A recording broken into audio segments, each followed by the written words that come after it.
आज का अमेरिका जो है इंडियनाइज्ड अमेरिका है कि 3 मजीद इंडियंस को ट्रम्प टीम में डाला जा रहा है। The Trump administration has confirmed the nomination of 3 Indian Americans to key positions.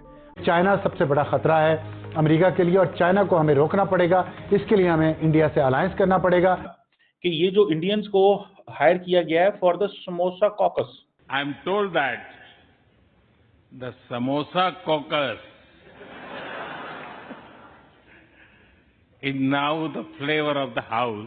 Formal Samosa Caucus also celebrated the swearing in of 6 Indian Americans to the House of Representatives. इस वक्त चीन को counter करने के लिए अमेरिका भी जो है वो भारत के इंतहाई करीब जा रहा है। इंडिया के साथ मिलिट्री ताउन करना पड़ेगा। इंडिया को हमें टेक्नोलॉजी ट्रांसफर करनी पड़ेगी, including Ami Bera, Pramila Jayapal and Ro Khanna. कि एक भी बंदा इनमें पाकिस्तानी नहीं है। मतलब Ricky Gill as Senior Director for South and Central Asia at the NSC, Kush Desai as Deputy Press Secretary, and Saurabh Sharma in the Presidential Personnel Office. Modi साहब में और डोनाल्ड ट्रंप में एक चीज मुश्तरक है, मोदी साहब नेशनलिस्ट है, डोनाल्ड ट्रंप नेशनलिस्ट है। और इंडिया को हमें उस तरह ट्रीट करना पड़ेगा जिस तरह हम अपने यारों यानी जापान, इसराइल या नेटो ममालिक को करते हैं। उस पाकिस्तान तो नहीं सैंडविच हो जाएगा, सैंडविच बन गए ना। रिकी गिल उनको अपॉइंट किया गया है senior director South and Central Asia national Security council. नमस्कार साथियों, जय भारत, भारत माता की जय। हिंदुस्तान न्यूज में आप सबका स्वागत है। दोस्तों, डोनाल्ड ट्रंप प्रेसिडेंट बनने के बाद आंतर्जातिक राजनीति में एक बड़ा वादा लाया है जिसमें भारत की एक विशेष भूमिका है, जिसमें डॉक्टर एस जयशंकर ने अमेरिका जाके विशेष कूटनीति प्रयोग करके भारत और अमेरिका के रिश्ते को सुधारने की कोशिश को कामयाब कर दिया है।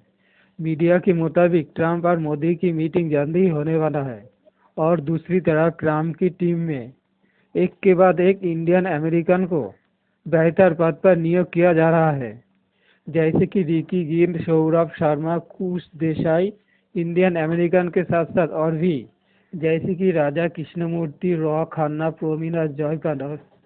इतने इंडियन अमेरिकन को ट्रंप की टीम में हाई पोस्ट पे देख के पाकिस्तान मीडिया कहने लगा है अब इंडिया और अमेरिका मिलकर पाकिस्तान और चाइना को बड़ा ही मुंह तोड़ जवाब देगा। और पाकिस्तान ने इस बात से भी रोना शुरू कर दिया है कि ट्रंप टीम के उच्च पद पर एक भी पाकिस्तानी अमेरिकन नहीं है, जिससे पाकिस्तान बहुत ही दुख दिखाई दे रहा है। मल्टीपल रीजंस और अमेरिका में मुसलमानों के साथ जो हालात और वाक़यात हैं और ख़ास तौर पे साउथ एशियंस के साथ, आज का अमेरिका जो है इंडियनाइज्ड अमेरिका है। इंडियनाइज्ड? जी। इजराइलाइज्ड नहीं है, इंडियनाइज्ड है। ये एक ट्राइका है, इंडिया, इजराइल एंड अमेरिका, और ये एक ट्राइका है और बरसों से इस पे काम हो रहा है। और बहरहाल मैं चूँकि हमारा कंपटीशन हमेशा हिंदुस्तान से रहा है और हमारे यहाँ एक ही रेटरिक चलता रहा है कि हिंदुस्तान एक थ्रेट है। उन्होंने न्यूक्लियर एक्सप्लोजन किया और हमने उस दौर में शामिल हो गए, बल्कि हमें उस दौर में शामिल करने वाले वो लोग हैं। So Indians are accepted for Israelis as well. Indians are accepted by everyone. हर एक को एक्सेप्ट करता है, ठीक है ना जी। वो उनको लेने को तैयार हैं और ये ट्रम्प की टीम में पहले भी इनमें से बहुत सारे लोग काम करते रहे हैं। अब मैं जो देख रहा था कि ये जो इंडियंस को हायर किया गया है फॉर द समोसा कॉकस, मैं इसको समोसा ही बोलते होंगे। ये जो एक टर्म है जिसको यूज की जाती है growing number of Indian American law makers in US Congress के अंदर। राजा कृष्णमूर्ति साहब, ये भी बिजनेसमैन है, कांग्रेसमैन है, और 8th डिस्ट्रिक्ट इलिनॉइस। और फिर रो खन्ना साहब, इनसे भी मेरी एक दफ़ा बात हुई थी, ये भी कांग्रेसमैन है कैलिफोर्निया से। और फिर प्रमीला जयापल, ये भी अटॉर्नी और कांग्रेस वुमेन है, वाशिंगटन डिस्ट्रिक्ट से। फिर ऋषि कुमार साहब हैं, बिजनेसमैन, कांग्रेसमैन कैलिफोर्निया से। ये सारे लॉ मेकर जो हैं ये एक इम्पॉर्टेंट ग्रुप है, ठीक है जी। और इंडियन अमेरिकन कम्युनिटी का, यानी कि immigration reform, education, economic development, इसको समोसा कॉकस कहा जाता है, ठीक है। We do not have a seat on the table in New York city, New York state. मुसलमानों कहीं भी नहीं है हमारी कोई सीट, टेबल पे कोई सीट नहीं है। ये जो डिस्कशन टेबल है जहाँ हम लोग मैटर करें, बाकी हम टुकड़ों में बटे हुए। अगर सब जो अब मैटर करता है अंडर डोनाल्ड ट्रंप, हमने एग्जीक्यूटिव ऑर्डर्स, एक बहुत लॉन्ग लिस्ट है और वो बड़े अनकन्वेंशनल भी हैं, बड़े बोल्ड भी हैं, बहुत एग्रेसिव भी हैं। जी। उसकी रोशनी में एंड जो खास तौर पे अपॉइंटमेंट्स की हैं डोनाल्ड ट्रंप साहब ने आज, मतलब सेक्रेटरी ऑफ डिफेंस जिन शख्सियत को उन्होंने, वो Hegseth, Pete Hegseth, he is a hardliner, he is a hawkish leader. इन सब के तनाजुर में, और most of them, secretary state की बात कर लें आप, सेक्रेटरी डिफेंस की बात कर लें आप, जो स्पोक्स पर्सन है उनकी बात कर लें, they are quite anti Pakistan अपने बयानात में। ट्रंप की सदारत में पाकिस्तान और अमेरिका के ताल्लुकात इन नियर फ्यूचर आप कैसे देख रहे हैं? How well equipped are we? मैं तो ऑलवेज मैं ये एक जुमला बोलता हूं कि हमारी फॉरेन पॉलिसी का कोलैटरल डैमेज हो चुका है पिछले 40 वर्षों में। है कि 3 मजीद इंडियंस को ट्रंप टीम में डाला जा रहा है, इंक्लूड किया गया है। मैं आपको मजे की बात बताऊं कि जो बाइडेन की टीम के अंदर 130 इंडियंस मौजूद थे, इंडियन अमेरिकन मौजूद थे, और बहुत सारे जो कहा जाता है इसके बावजूद जो वहां पे इंडियंस थे वो कहते थे हम खुश नहीं है, we need more positions. Question ये है कि एक भी बंदा इनमें पाकिस्तानी नहीं है। मतलब क्या पाकिस्तानियों के लिए नो गो एरिया है? उनके ऊपर नाम के ऊपर लिखा हुआ है कि ये जा नहीं सकते। ये क्या चक्कर है?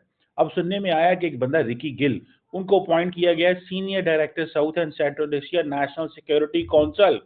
ये वही नेशनल सिक्योरिटी काउंसिल है जहां पे बाइडेन एडमिनिस्ट्रेशन के जॉन फाइनर जाते जाते ये कह गए कि पाकिस्तान का जो लॉन्ग रेंज मिसाइल प्रोग्राम है वो अमेरिका के लिए खतरा है। और एक बात वो थोड़ी गलत भी कर गए कि अमेरिका तक मिसाइल पहुंच सकते हैं। हम कहते हैं हमारे इंडिया तक पहुंच सकते हैं, वो कहते हैं नहीं नहीं, ये इंडिया तक नहीं जाते, ये अमेरिका भी आते हैं, नॉर्थ अमेरिका भी आ सकते हैं। अजीब बात उन्होंने कर दी। जाते जाते सारे पाकिस्तानी उस पर हैरान और हंस रहे थे कि हमारे मिसाइल की इतनी रेंज ही नहीं है। लेकिन जॉन फाइनर जो है वो सबको डरा रहे हैं। बहरहाल एनी हो, देन इट इज एक और है, उन्हें बोलते हैं सौरभ शर्मा।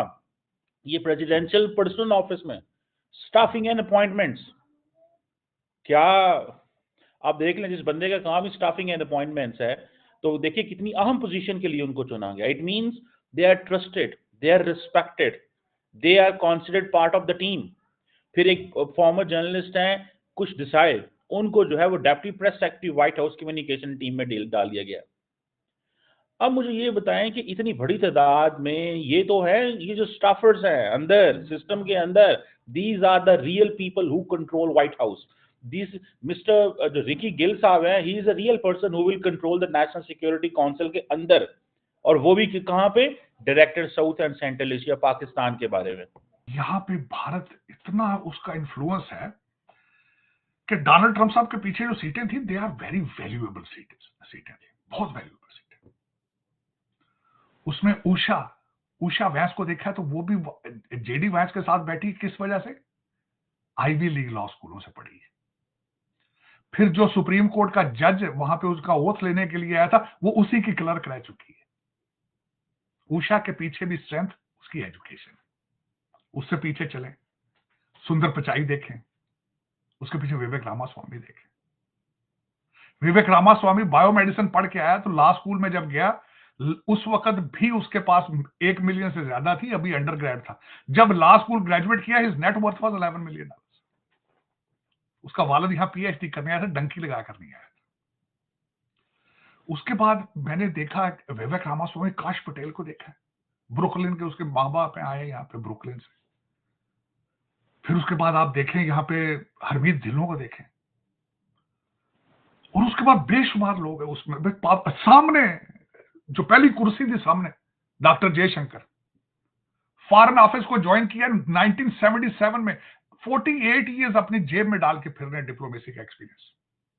आपको अपने फॉरेन ऑफिस का पता है, फॉरेन मिनिस्टर का पता है? 77 years of experience of diplomacy.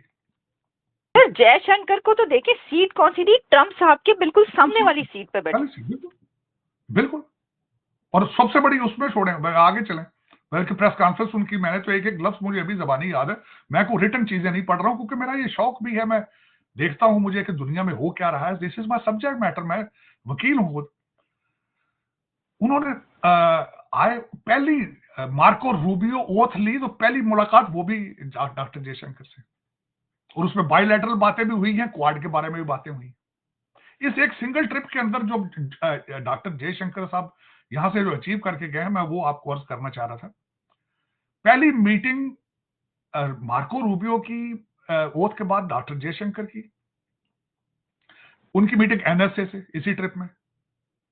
6 secretaries, इस कैबिनेट जो अभी बन रही है उसके जो बनने वाले 6 सेक्रेटरीज हैं उनसे मुलाकात उनकी। फिर जो क्वाड के लिए जितने फॉरेन मिनिस्टर है उनके साथ मुलाकात उनकी।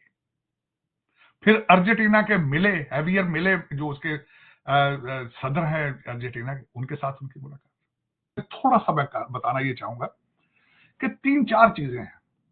इन सारी चीजों तीनों को देखने के बाद आप जरा देखिएगा मेरी मादरे मिल्लत, मेरी मां के क्या फ्यूचर है। एक चीज है एजीआई, आर्टिफिशियल जनरल इंटेलिजेंस, वो अब उसके ऊपर तो ग्रिप हो चुकी है, वो तो कंप्यूटर ऑटोमेटिकली परफॉर्म कर रहा है, उसके अंदर जज्बात भी डाल दिए गए, उसमें सारा कुछ डाल दिया गया है, जिसने 40, 45, 50% जाबे दुनिया की खत्म कर देनी एजीआई ने। उसके बाद अगला लेवल है एएसआई का, आर्टिफिशियल सुपर इंटेलिजेंस। हम वो दूसरा दौर आज आ रहा है यहां पे अमेरिका के अंदर।